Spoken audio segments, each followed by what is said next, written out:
오늘 우리가 함께 나누는 하나님의 말씀 같이 보도록 하겠습니다. 우리가 함께 나누는 하나님의 말씀은 베드로전서 5장 1절에서 6절까지 말씀입니다. 베드로전서 5장 1절에서 6절까지 말씀 가지고 함께 나누겠습니다. 모두 함께 자리에 일어나셔서 저와 여러분들이 한 절씩 말씀 교독하면서 보도록 하겠습니다. 너희 중 장로들에게 권하노니 나는 함께 장로된 자요 그리스도의 고난의 증인이요 나타날 영광에 참여하였자니라. 너희 중에 있는 하나님의 양무리를 치되 억지로 하지 말고 하나님의 뜻에 따라 자원함으로 하며 더러운 이득을 위하여 하지 말고 기꺼이 하며 맡은 자들에게 주장하는 자세를 하지 말고 양무리의 본이 되라. 그리하면 목자장이 나타나실 때에 시들지 아니하는 영광의 간을 얻으리라.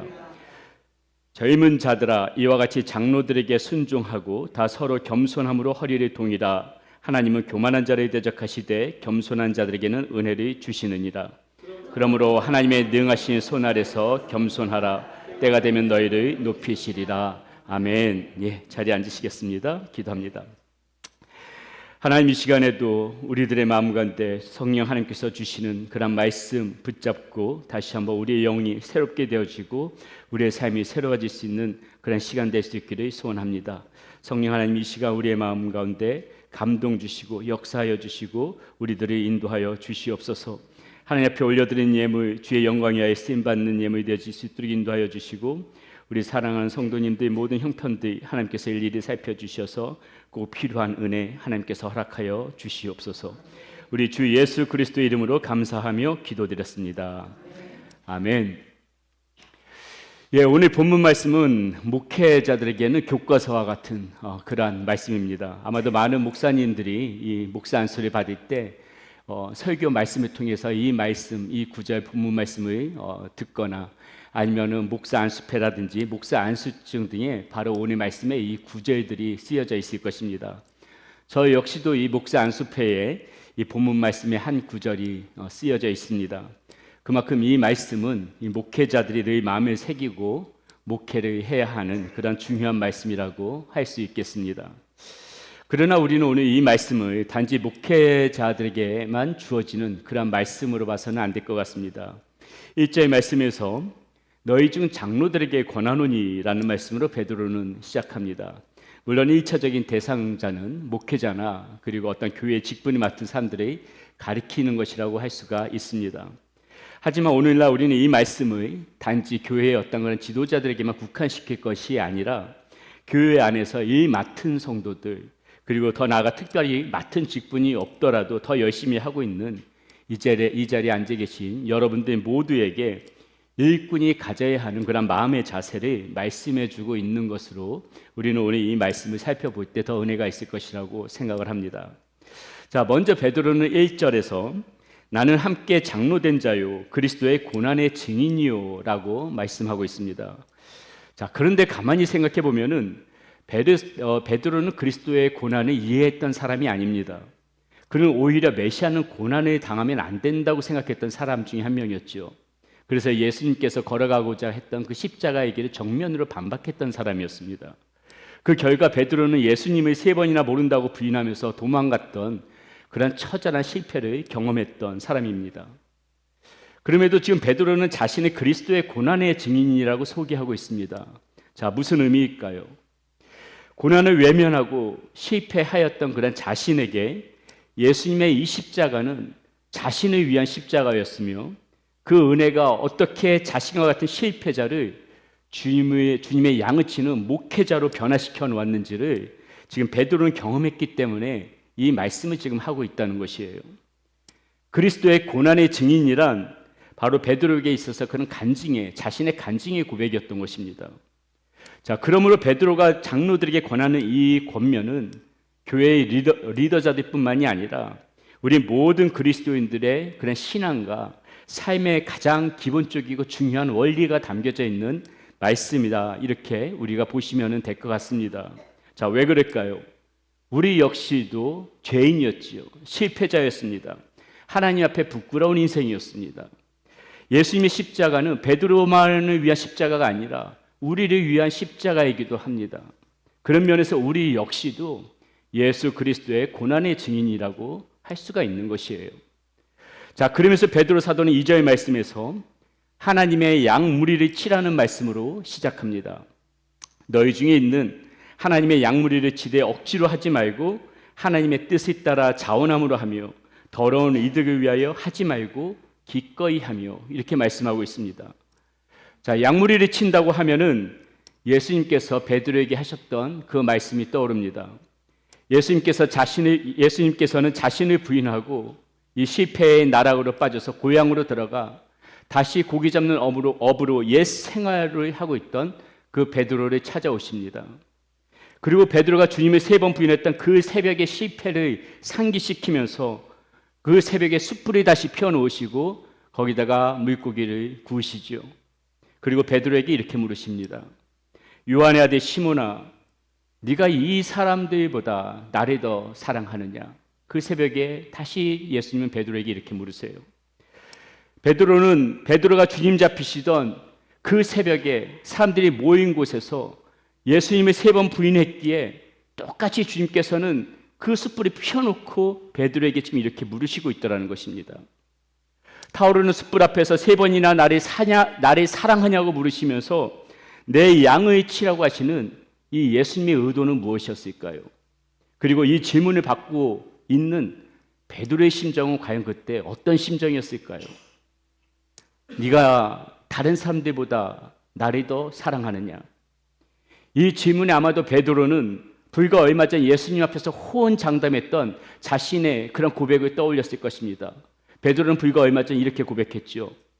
다른 사람은 다 주를 버린다 할지라도 결코 나는 주님을 버리지 않겠습니다. 불과 얼마 전에 베드로는 이런 고백을 했었습니다. 그렇다면 베드로의 이 고백은 무엇이었을까요? 가식이었을까요? 거짓이었을까요? 저는 그렇게 생각하지 않습니다.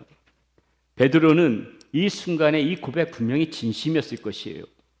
자, 그렇다면 이 사실을 통하여 우리는 무엇을 알 수 있습니까? 우리의 진심과 그리고 뜨거움과 열심은 사실 어떻게 보면 그렇게 신뢰할 만하지 못하다는 거예요. 베드로는 그 진심을 가지고 열심을 가지고도 예수님을 부인했습니다. 외면했어요. 저주하고 맹세하면서 도망갔습니다. 요한복음 21장 17절 말씀에 보면은 예수님께서 이렇게 3번 물으셨을 때 베드로는 심히 마음이 아팠고 근심하였다고 나와 있습니다. 보세요. 3번째 이르시되 요한의 아들 시몬아, 네가 나를 사랑하느냐 하시니 주께서 3번 네가 나를 사랑하느냐 하심으로 베드로가 근심하여 이르되 주님, 모든 것을 아시오매 내가 주님을 사랑하는 줄을 주님께서 아시나이다. 예수께서 이르시되 내 양을 먹이라. 지금 베드로는 이번에도 역시 자신의 진심을 주님께 고백하고 있어요. 그러나 처음에 그 호언장담했던 그 모습과는 달리 이번의 고백에는 왠지 자신감이 없습니다. 대신 그의 고백 속에는 뭐가 느껴져요? 부끄러움이 느껴져요. 부끄러움이 느껴져요. 그것이 근심이라는 표현으로 지금 나타나 있습니다.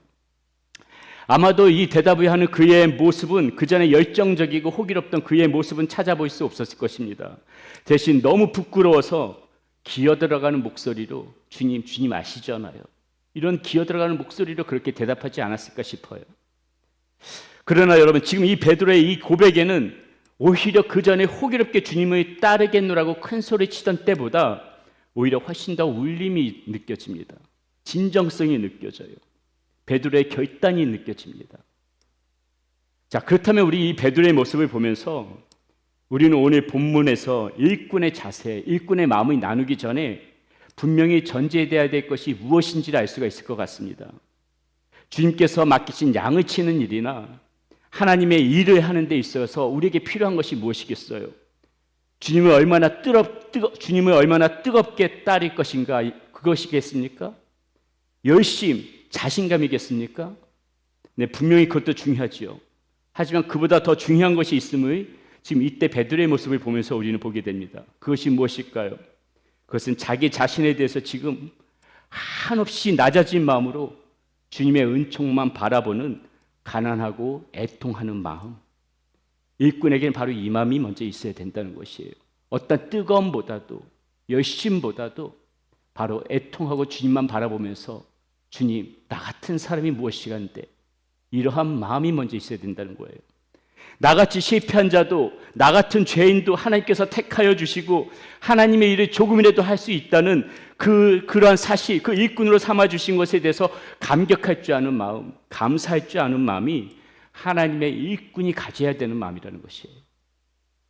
열심도 좋고 뜨거움도 좋지만은 바로 이렇게 지금 낮아진 마음과 가난하고 애통하는 마음이 우리에게 먼저 필요하다는 것입니다. 이러한 마음으로 하나님의 일꾼이 되어져야 한다는 것이에요. 자, 또 하나 무엇보다도 먼저 되어져야 하는 중요한 마음이 있습니다. 무엇일까요? 바로 주님을 사랑하는 마음. 주님께서는 베드로에게 내 양을 치라고 말씀하시기 전에 분명히 이렇게 말씀하시죠. 네가 나를 이 사람들보다 나를 더 사랑하느냐? 나를 더 사랑하느냐? 우리는 주님께서 이 질문하신 것을 기억할 필요가 있어요. 하나님께서 맡기신 일은 하나님을 사랑하는 마음에서부터 출발해야 된다는 것을 지금 주님께서는 말씀해 주시는 것이에요. 우리는 종종 맡겨진 일에만 시선을 빼앗길 때가 있습니다. 그 일에 최선을 다하면, 그 일에 충성하면 잘하는 일이라고 생각합니다. 그런데 정작 그 일에 주님을 사랑하는 마음은 빠져 있을 때가 있어요. 일은 열심히 하는데 하나님 없는 열심이 있을 수가 있다는 것입니다. 주님을 사랑하지 않는데 어떻게 주님의 일을 할 수 있냐고 반문하실 수 있습니다. 그런데 현실 속에서 실제로 그런 일들이 벌어진다는 거예요. 주님을 사랑하는 마음 없이 자기 힘으로만 열심히 하는 사람들이 있더라는 것이에요. 오늘 우리가 함께 나누게 될 내용도 어떻게 보면 주님을 사랑하는 마음이 없는 상태에서 하나님의 일들을 할 때 어떤 현상이 나타나지는지를 보여주는 말씀이라고 해도 틀리지 않을 것 같습니다. 그래서 본문 가운데 들려주는 말씀을 보면서 이 하나님을 사랑하는 마음이 없는 사람들이 하나님의 일을 할 때 어떤 일들이 있는지를 우리가 먼저 경계하면서 또 역으로 하나님을 사랑하는 마음에서 일하는 참된 일꾼이라면은 어떤 마음으로 주의 일을 해야 하는지를 나눠보도록 하겠습니다. 자, 참된 일꾼 어떤 마음을 가져야 할까요? 첫 번째, 억지로 하지 말고 자원하는 마음으로 하나님의 일을 해야 합니다. 자, 2절 말씀 보겠습니다. 너희 중에 있는 하나님의 양무리를 치되 억지로 하지 말고 하나님의 뜻에 따라 자원함으로 하며 더러운 이득을 위하여 하지 말고 기꺼이 하며. 자, 우리는 주의 일을 할 때 지금 어떤 마음으로 내가 일하고 있는가를 냉정하게 한번 살펴볼 필요가 있습니다. 기쁨으로, 감사함으로 지금 자원하여서 내가 맡은 일들을 하고 있는가? 아니면 그냥 맡겨진 일이기 때문에 어쩔 수 없이 하고 있는 일인가? 나는 지금 이 일에 사명감을 가지고 일하고 있는가? 아니면 억지로 할 수 없이 하는 일인가? 우리는 냉정하게 분석해 볼 필요가 있어요. 양자의 차이가 무엇입니까? 단 하나예요. 내가 하나님을 사랑하는 마음에서 지금 이 일을 하고 있는가? 지금 그 마음 없이 억지로 떠밀려서 하고 있는가? 이 마음, 내가 어떤 마음으로 하느냐에 따라서 이렇게 차이가 생긴다는 것이에요. 자, 이 말씀은 의심의 여지 없이 하나님께서 맡기신 일들은 억지로 해서는 안 된다는 것이고, 그러기 위해서는 나의 마음 가운데 하나님을 사랑하는 마음이 먼저 바탕이 되어져야 된다는 것을 말씀해 주고 있는 것이에요. 하나님을 사랑하는 마음 없이 억지로 일을 하다 보게 되면 반드시 생기는 부작용이 있죠. 그것은 어느 순간에 불평이 생기더라는 것이에요. 하나님 마음 없이 열심히 하다 보면은 반드시 불평이 생겨요. 처음에는 열심히 누구나 할 수 있습니다. 하나님을 사랑하는 마음에서 하는 일이나 그런 마음 없이 하는 일이나 처음엔 티가 나질 않아요. 그런데 어느 순간 일을 하다가 힘이 들게 되어지지요. 시간도 뺏기는 것 같고 어떨 때는 물질적으로도 헌신해야 할 때가 있습니다. 그러다 보면 어느 순간에 지금 내가 여기서 뭐 하고 있나 라는 마음이 세몇이 우리 마음 가운데 찾아올 때가 있다는 것이에요. 내 힘으로만 열심히 하다 보면 반드시 이런 마음들이 찾아와요. 사람들이라도 알아주고 칭찬해주면 그 힘으로라도 하겠는데 처음에는 인정해주고 잘한다 칭찬하던 사람들도 어느 순간부터는 당연히 내가 해야 하는 일처럼 그렇게 나를 바라볼 때는 짜증이 나는 순간도 있더라는 것입니다. 그러다 보면 어느 순간부터 억지로 지금 내가 이런 일을 하고 있는 나 자신을 보게 되어지는 것이죠. 어떤 사람이 이런 모습이 되어진다고요? 하나님을 사랑하는 마음 없이 이렇게 자신의 힘으로만 일을 하려고 하는 일꾼들에게 바로 이러한 일들이 나타나더라는 것이에요. 자, 물론 예외는 있을 수 있습니다. 정말 하나님을 사랑하는 마음으로 맡은 일들을 하고 있는데 불가피한 사정으로 정말 여건이 안 돼서 더 이상 사명을 감당할 수 없는 상황이 있을 수 있을 것입니다. 그런데 그런 분들도 한 번쯤은 생각해 봤으면 좋겠어요. 그 불가피한 여건이 과연 무엇인가? 정말 하나님의 일에 감당하지 못할 만큼의 불가피한 여건인가? 한 번쯤은 계산해 봤으면 좋겠습니다. 또한 여기서 억지로 하지 말라는 말씀은 우리는 좀 더 확대해서 단지 교회 사역의 범위를 벗어나서 좀 삶의 영역으로도 생각해 봤으면 좋겠습니다. 오늘 우리가 가진 이 직업 있죠. 지금 이 순간 하나님께서 나에게 허락하신 일이라는 그런 마음으로 해야 하는 것이 성도가 가져야 하는 생각이에요. 오늘 내가 하고 있는 일조차도 하나님께서 나에게 주신 일이다. 그런 마음으로 우리는 일들을 해야 된다는 것입니다.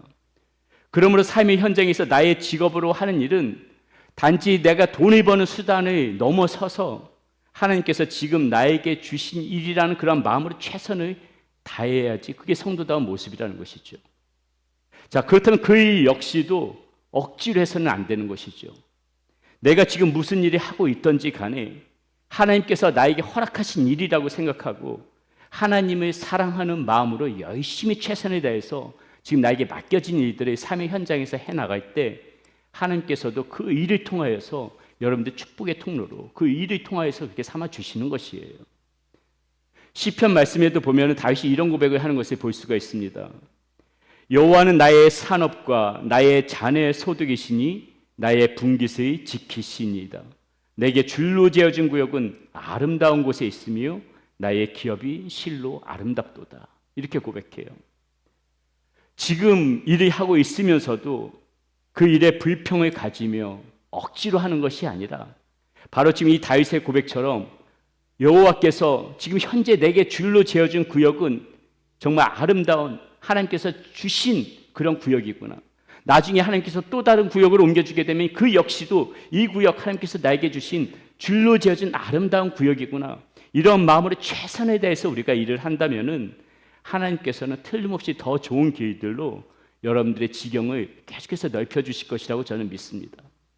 오늘 내가 처한 삶의 현장이 하나님께서 나에게 줄로 재어준 아름다운 구역이라는 생각으로 감사하는 마음으로 일단 최선을 다하는 게 중요하다는 거예요. 억지라는 것이 아니라. 그러므로 그것이 어떤 일이든 그것이 교회 사역이든 직업이든 공부든 무엇을 하든지 간에 하나님을 사랑하는 마음으로 억지로 하지 않고 자원하는 마음으로 최선의 삶을 살아가시는 그러한 저와 여러분이 되시기를 바라겠습니다. 자, 두 번째 참된 일꾼은 어떠한 일꾼인가? 더러운 이득을 위하여 하지 말고 간절한 마음으로 해야 하는 사람이 참된 일꾼이다. 자, 다시 2절 말씀 보겠습니다. 너희 중에 있는 하나님의 양무리를 치되 억지로 하지 말고 하나님의 뜻에 따라 자원함으로 하며 더러운 이득을 위하여 하지 말고 기꺼이 하며.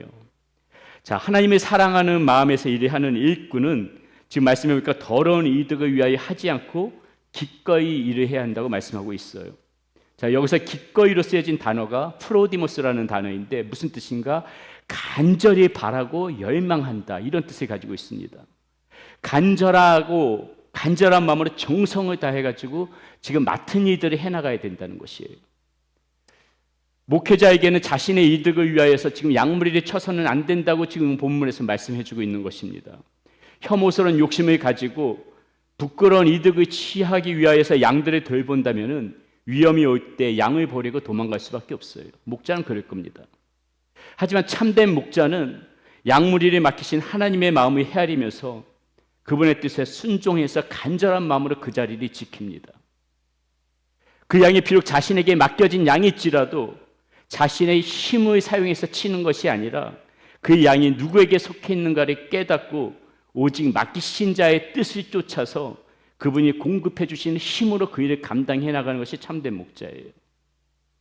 어떤 면에서 저 역시도 이 말씀 앞에서는 한없이 부끄러운 모습이지만은 정말 이런 말씀에 나오는 참된 목자가 될 수 있도록 여러분이 계속해서 기도해 주시기를 부탁드립니다. 하나님의 일꾼들도 마찬가지입니다. 주님께서 우리에게 맡겨주신 일들을 우리가 감당할 때 계산하면서 일하면 안 된다는 거예요. 그냥 앞뒤 보지 말고 하나님을 사랑하는 마음으로 기꺼이, 여기서 말씀한 것처럼 간절하게 그 일을 감당할 필요가 있다는 것입니다.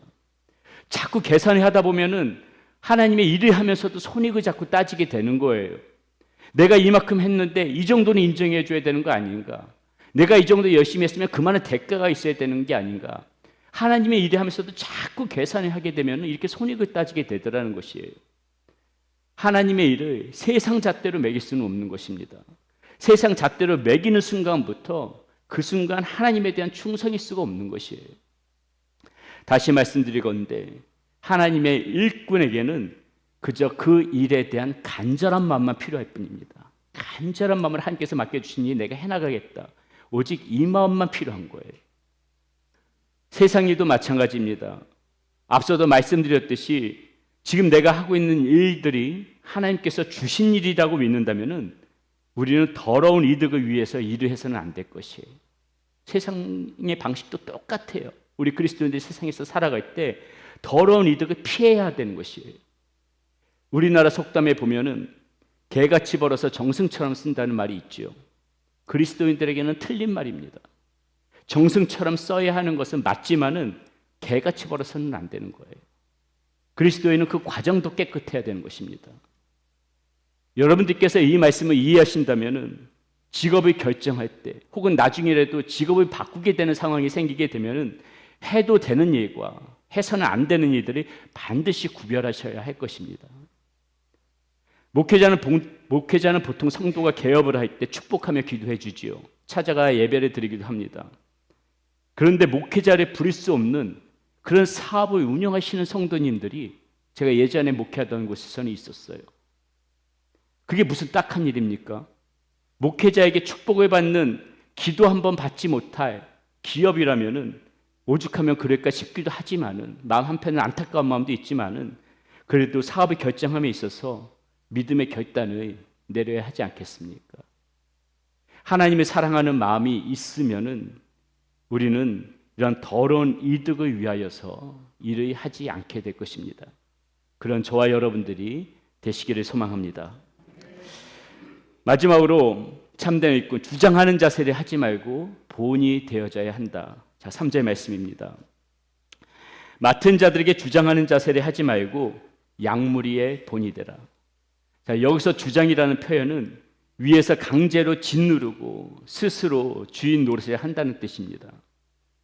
주님의 양무리를 자기 것처럼 도적질하고 목자 대신 주님께서 하시는 방식이 아니라 세상의 세속적인 방식대로 양무리를 대하는 것을 가리킵니다.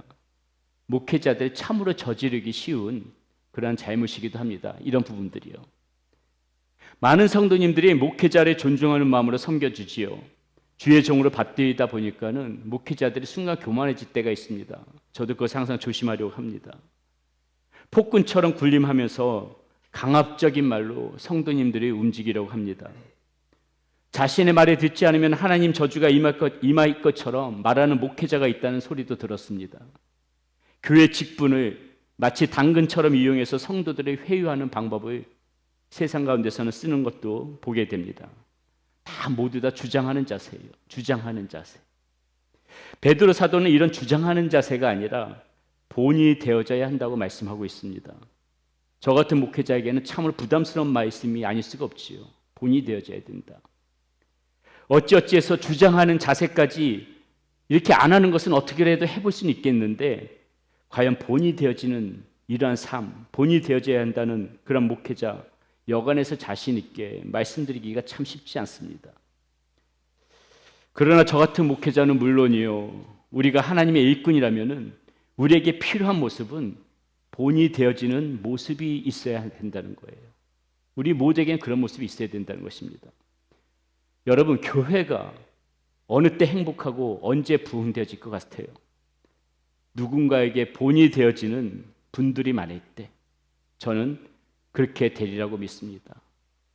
이분에게는 이것을 본받고 싶고 저분에게는 저것을 본받고 싶고 이리 둘러봐도 본받을 분들이고 저리 둘러봐도 본받을 분들이 있대 우리 교회는 그때 진정한 주님의 교회, 주님께서 사랑하시는 교회, 부흥되어지는 교회, 그런 교회가 되질 거예요. 사람이 많고 적음이 부흥이 아닙니다, 여러분.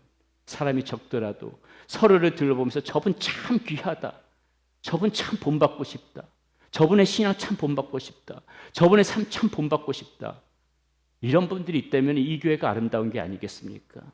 이 교회가 주님 사랑하는 교회 아니겠습니까? 이 교회가 붕대어지는 교회 아니겠습니까? 근데 여러분, 여기서 기억해야 할 중요한 사실이 하나 있어요. 우리가 본이 되어지는 그런 사람이 되고자 한다면은 먼저 본이 되어지는 모습을 볼 줄 아는 눈을 우리가 먼저 가져야 돼요. 그런 눈을. 어떤 분들은 같은 사람을 보더라도 그분의 장점을 크게 보는 분이 있고 단점을 크게 보는 분이 있어요. 본이 되어지는 그런 모습을 볼 줄 아는 눈을 가지고 계시는 여러분들이 되시기를 바라겠습니다. 장점을 크게 볼 줄 아는 여러분들, 그런 눈을 가지시기를 바라겠습니다. 그런 분들은 그분의 장점이 크게 보이고 단점이 조그맣게 보이기 때문에 어디 가더라도 그분의 이야기가 나오면은 그분의 장점에 대해서만 이야기를 해요. 일부러 장점을 이야기하고 싶어서 이야기하는 것이 아니라 자신의 눈으로 그분의 장점만 봤기 때문에, 그분의 장점만 크게 봤기 때문에 당연히 일부러 그렇게 하는 것이 아니라 그분 이야기하면 누구누구 그분은 이런 게 너무 좋더라. 그분 이런 모습 정말 본받고 싶더라. 그분 정말 이런 모습 너무 아름답지 않아요? 이런 말들을 하게 되는 거예요. 장점을 볼 줄 아는, 본이 될 줄 아는 눈이 가지고 있기 때문에 그래요, 그분이. 그러니까는 어디서든지 이야기하면 그분의 장점만 이야기하는 거예요. 남들이 단점을 얘기하면 그분 그런 분 아닌데. 절대 그런 분 아니에요. 다른 사람은 단점을 크게 보니까 그 소리 할 때 자신은 아니라고 손살에 짓는 거죠. 그분 그런 분 아니에요. 절대 그런 분 아니에요. 저는 여러분들이 이런 분 되어주시기를 바랍니다. 그런데 여러분 그거 아십니까? 이런 분들이 대부분이 누군가 본이 되어지는 삶을 자기가 스스로 이렇게 살고 있어요. 이런 분들 대부분 보면 다 그런 분들입니다. 그런 분들이 본이 되어지는 삶을 살고 있어요. 어떤 분들은 신앙적으로도 그렇고 삶에서도, 이런 분들은 신앙적으로도 그렇고 삶에서도 거의 본이 되어지는 삶을 보여주시더라는 것입니다. 이런 분들이 주장하는 자세로 살아가시겠습니까? 이런 분들은 겸손한 분들이에요. 이렇게 장점을 볼 줄 아는 사람들은 겸손한 분들이에요. 섬기지 않은 분들입니다. 그런 분들이니까 그런 눈으로만 보게 되어지는 거예요. 저는 저와 여러분들이 바로 이런 모습으로 사시기를 소원합니다. 주장하는 자세는 다 걷어쳐버리고 조금이라도 본이 되어지는 삶을 살고자 하는 그러한 열망이 저와 여러분들에게 있기를 간절히 바랍니다. 본이 되어지는 것을 볼 줄 아는 눈을 가지시기를 바라겠습니다. 오늘 우리는 하나님의 일꾼이 가져야 하는 마음이라는 주제로 말씀을 나눴습니다. 억지로 하지 말고 자원하는 마음을 가지고 일을 해야 합니다. 더러운 이득을 위하여 하지 말고 간절한 마음을 담아서 일을 해야 합니다. 주장하는 자세를 하지 말고 본이 되는 모습이 있어야 합니다. 이렇게 살아갈 때 우리에게 약속해 주시는 말씀이 바로 사자의 말씀이에요. 우리 함께 사자의 말씀 읽어보겠습니다. 그리하면 목자장이 나타나실 때에 시들지 아니하는 영광의 관을 얻으리라. 아멘. 우리는 이미도요, 여러분 예수 그리스도를 믿음으로 생명의 면류관은 얻었어요. 그런데 여러분 생명의 면류관이 다일까요? 아닙니다. 이제는 하나님의 일꾼으로서 영광의 면류관을 받을 차례예요. 영광의 면류관 우리는 다 받을 차례입니다. 우리가 주님을 위해 흘리는 땀과 눈물은 지금 말씀하니까 시들지 않는 영광의 면류관으로 우리에게 돌아올 것이다. 우리에게 주실 것이다. 그렇게 목자장이 나타나서 그렇게 해주실 것이다. 말씀해주고 있습니다. 여러분 우리 모두가 이렇게 주님으로부터 생명의 면류관은 당연하거니와 이런 영광의 면류관을 다 받아 누리는 그러한 복된 삶들이 되시기를 주님의 이름으로 축원드리겠습니다.